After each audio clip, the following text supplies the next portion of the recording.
Je pars toute seule en Asie dans 2 semaines et autant vous dire que rien n'est prêt, je suis vraiment à l'arrache, je commence un petit peu à me mettre la pression, donc là j'accélère le rythme des préparatifs. Ne parlons pas de l'itinéraire, évidemment il n'est pas prêt, au moins on a les vols d'avion, ça on est sûr de partir, mais là il va falloir s'activer un petit peu. Donc j'ai pris rendez-vous chez le médecin pour voir ce que je devais emmener comme petite trousse à pharmacie d'urgence pour les maux du quotidien. D'ailleurs heureusement que j'ai pris rendez-vous chez ce médecin puisque en papotant un petit peu de mon projet, mes destinations, etc., on s'est rendu compte qu'il me fallait des vaccins. Ils ne sont pas obligatoires, mais ils sont recommandés. Premier vaccin que j'ai déjà fait, c'est l'hépatite B. J'avais une immunité qui était faible. Si vous êtes déjà vacciné, normalement, il n'y a pas à le refaire, mais vérifiez quand même vos statistiques sanguines, parce que moi, ils étaient super bas, donc il a fallu le refaire. Donc hépatite B, c'est fait, mais dans une semaine, j'ai à nouveau rendez-vous pour faire l'hépatite A et la typhoïde. Ce sont des vaccins recommandés, elle m'a dit vaut mieux les faire, vaut mieux prévenir que guérir, donc je lui fais confiance et on va les faire. Et ensuite, je lui ai dit, j'aimerais bien avoir les petits trucs nécessaires en cas de petits soucis au quotidien. Quand je dis petits soucis au quotidien, je pense beaucoup et surtout à tout ce qui est, ça va pas être très glam, mais diarrhée, vomissements, nausées, les choses comme ça, puisque déjà il faut pas boire l'eau du robinet, mais l'eau est différente. Ça peut être difficile sur la flore intestinale, tu vois, et moi j'ai une petite flore intestinale sensible, donc c'est pas rare d'avoir la tourista. Est-ce qu'on a envie de passer plusieurs jours sur les toilettes à se tordre de douleur et à se vider? Pas du tout, pas du tout, ça ne m'intéresse pas, donc je vais essayer de prévenir ces choses-là, et puis après m'a prescrit aussi des petits trucs de base. Voici donc ma petite trousse à pharmacie. Je voulais m'acheter une trousse à pharmacie qui ressemble à une trousse à pharmacie, j'ai pas trouvé, et puis franchement j'ai pas envie de mettre dessous là-dedans, donc j'ai pris une petite pochette noire, toute simple, et elle est déjà bien remplie, sachant que je vais rajouter encore un petit truc dedans, je vais vous expliquer. Déjà là j'ai l'impression d'avoir beaucoup de choses dedans, sachant que je prends pas beaucoup de médicaments de manière générale. Donc ça me fait bizarre de me balader avec une trousse à médicaments, mais à la fois je préfère avoir ça au fond de mon sac, que ça prenne un peu de place et ne jamais l'utiliser, plutôt que tomber malade et être mal, pas avoir les médicaments et mal vivre une partie de mon séjour. Sachant que, attention, c'est pas le tiers-monde, hein, le Vietnam, la Corée, le Japon, pas du tout, mais on n'est pas forcément habitué à certaines choses, notamment l'eau et la nourriture, ça c'est sûr, mais les médicaments également ne sont pas les mêmes. Et puis il y a aussi la barrière de la langue, donc c'est vrai que partir avec des médicaments qu'on connaît, on sait qu'il n'y a pas d'effet secondaire sur nous, etc., c'est mieux. On fait un unboxing de ma petite trousse de secours. C'est pas du tout ma trousse de toilette, hein. J'aurais aussi une trousse de toilette. C'est pour ça que je commence à m'inquiéter si ma trousse de médicaments est aussi grosse que ma tête, puisque je pars avec un sac à dos. C'est chiant. Ça veut dire que ça va limiter la place sur d'autres trucs, mais c'est pas grave. J'assume mon voyage en sac à dos. Voilà. Alors, dans cette petite trousse de toilette, nous avons, et avant toute chose, l'ordonnance des médicaments. Alors, il y en a quelques-uns où j'ai pas l'ordonnance, mais c'est genre le sérum Phi, les trucs comme ça, qui, je pense, ne poseront pas de problème vu que c'est pas des médicaments sur ordonnance. Mais tous les médicaments sur ordonnance, vous prenez votre ordonnance avec vous en cas de contrôle. Parce que normalement, tu peux pas, faire voyager des médicaments comme ça, c'est du trafic. Donc il faut avoir la preuve que c'est bien tes médicaments. Alors déjà, vous pouvez voir que la trousse, elle est bien pleine, elle déborde presque. Je vais vous montrer tout ce qu'il y a dedans et on partira du principe qu'il vaut mieux prévenir que guérir. Quand j'étais petite, je jugeais toujours ma mère qui amenait des grosses pharmacies là en vacances avec plein de trucs, mais croyez-moi que quand j'avais une connerie, parce que je me blesse tout le temps, mais des petites blessures, hein, pas des trucs graves, mais je me coupe, je me brûle, je me râpe, je fais un truc, un machin, j'ai mal au ventre, elle a tout le temps un truc à te dire, tiens, prends ça. Et le jour où tu prends pas, t'as l'air con quand il t'arrive une petite broutille, parce qu'en général c'est pas très grave, et quand c'est très grave, on prend une assurance voyage. Mais pour les petits trucs du quotidien, c'est quand même cool d'avoir de quoi faire, et comme je vous dis, je préfère avoir et ne pas utiliser plutôt que ne pas avoir et me retrouver embêtée. Donc, qu'est-ce qu'on a dans toute cette trousse? Vous avez vu, j'ai coupé toutes les plaques de médicaments, j'ai enlevé les notices et j'ai enlevé les boîtes parce que ça prend trop de place. Donc j'ai fait en sorte que ça prenne moins de place pour bien tasser tout ça. Le premier classique basique, j'ai l'équivalent de 2 boîtes, je crois, de Doliprane. Donc j'ai tout coupé par 2 comme ça, c'est des Doliprane 1000. En vrai, le médecin m'avait prescrit 3 boîtes, mais je trouve ça abusé. Donc j'espère que je serai pas très malade ou que j'aurai pas de grosses douleurs ou de fièvre, parce que j'ai pas pris une tonne de Doliprane. Et d'ailleurs, pour ne pas tomber malade, j'ai acheté, ça c'est pas sur ordonnance, mais j'ai acheté des probiotiques pour essayer d'aider un petit peu ma flore intestinale, donc ils vont se prendre au début du voyage, ça je vais les prendre en cure pendant 15 jours. Donc tous les jours, à partir de la veille de mon départ, je prends un petit cachet de petits micro-organismes qui vont faire le travail dans mon ventre et qui vont m'aider à pas être malade. Donc ça j'ai pris en plus pour éviter d'utiliser tout le reste. Si malgré ça, on a la tourista, là du coup j'ai du smecta. Là, j'ai du Smecta, elle m'a prescrit une boîte, j'ai pas pris toute la boîte parce que c'est beaucoup. Donc j'ai pris 12 sachets de Smecta en me disant peut-être j'aurai 3 jours de tourista. Voilà. De toute façon, il faut pas avoir plus parce que j'ai pas plus. Hein. Donc j'ai pris 12 petits sachets comme ça à diluer dans l'eau. Alors pas l'eau du robinet. Hein. Ensuite, en cas de maux de ventre, notamment en cas de tourista toujours, de toute façon tout va revenir à ça. J'ai du Spasson.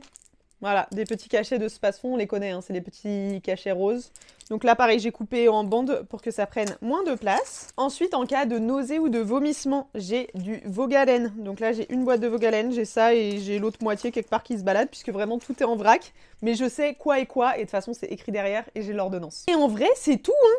Smecta, Vogalen, Spasfon, Doliprane. Ça, c'est les trucs classiques, donc c'est pas tant que ça, juste ça prend de la place, quoi. Mais après, j'ai autre chose là-dedans, et ça, c'est des choses que j'ai pris pour moi. Donc déjà, les probiotiques, mais ensuite, j'ai la chance, l'extrême chance, d'être une personne très allergique au pollen. Mais quand je suis à l'étranger, c'est pas toujours le cas, parce que c'est pas les mêmes pollens. Donc, je croise les doigts pour pas être trop allergique, mais si j'ai des crises d'allergie, je suis obligée de prendre des médicaments, parce que vraiment, c'est pas handicapant, hein, ça reste une allergie.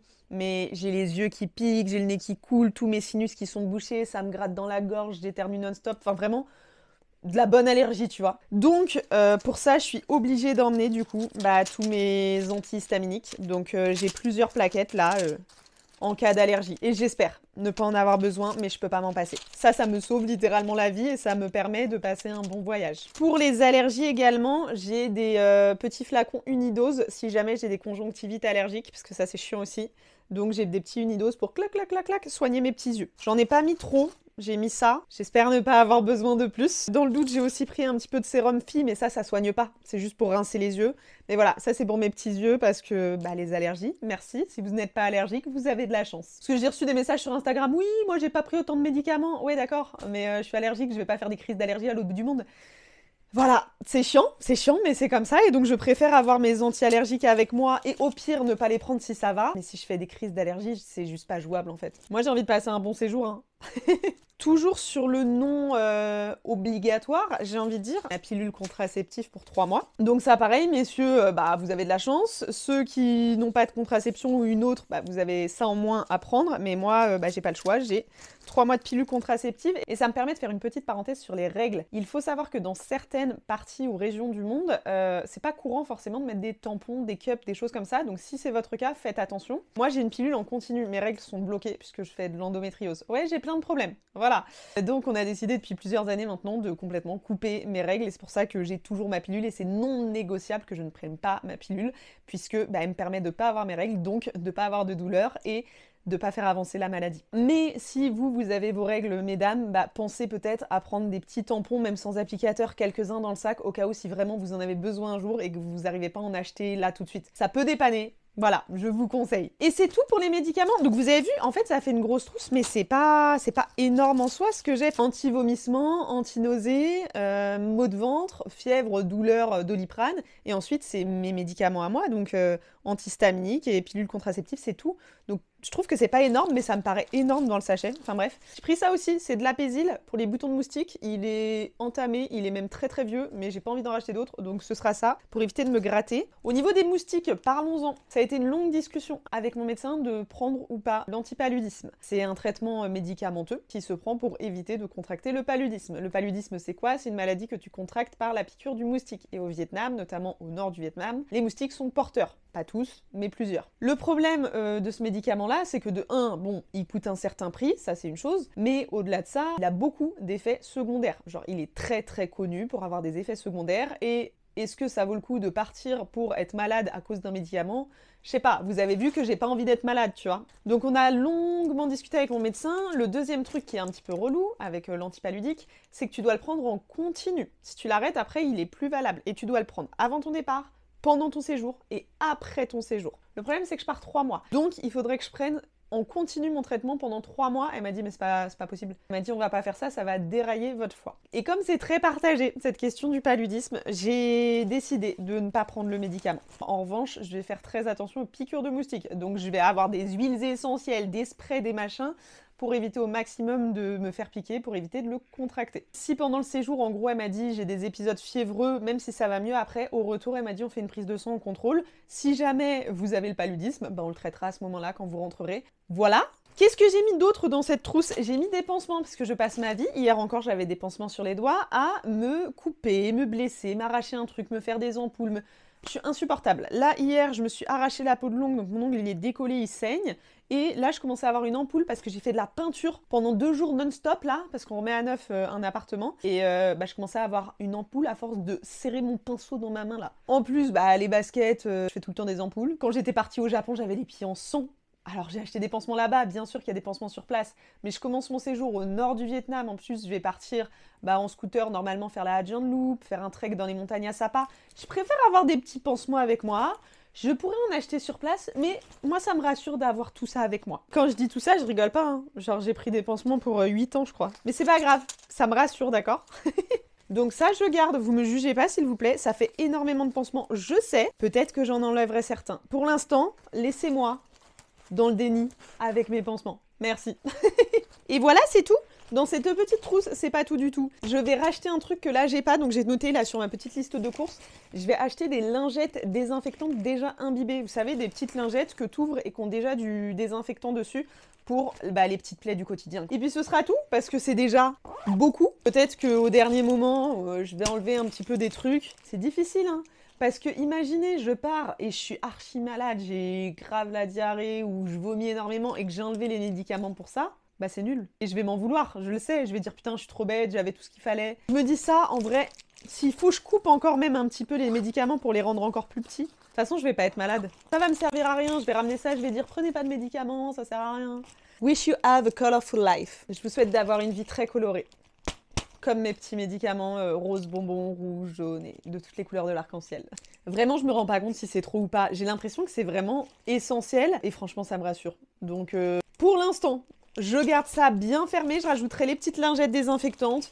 Et de toute façon, bientôt, on fait mon sac ensemble, puisque dans 2 semaines, je suis plus là de toute façon. Il va falloir que je m'y mette. Et à ce moment-là, si jamais vraiment mon sac c'est chaud, qu'il n'y a pas trop de place, peut-être que je réduirai un petit peu ma petite trousse de secours. Nous verrons à ce moment-là. Bon allez, je vous laisse là-dessus. J'espère que vous allez suivre toutes mes aventures, parce que je vais vous faire plein de vlogs. Je suis très active sur TikTok et Instagram, donc n'hésitez pas à aller me suivre là-bas pour me voir au quotidien dans mes aventures et mes petites galères parfois. Et sinon, on se retrouve 2 fois par semaine sur YouTube. Donc abonnez-vous. Pourquoi vous êtes encore là et vous n'êtes pas abonné? Abonnez-vous, likez ma vidéo, laissez-moi un petit commentaire en mode « Oui, t'inquiète, tu vas pas être malade, wouh !»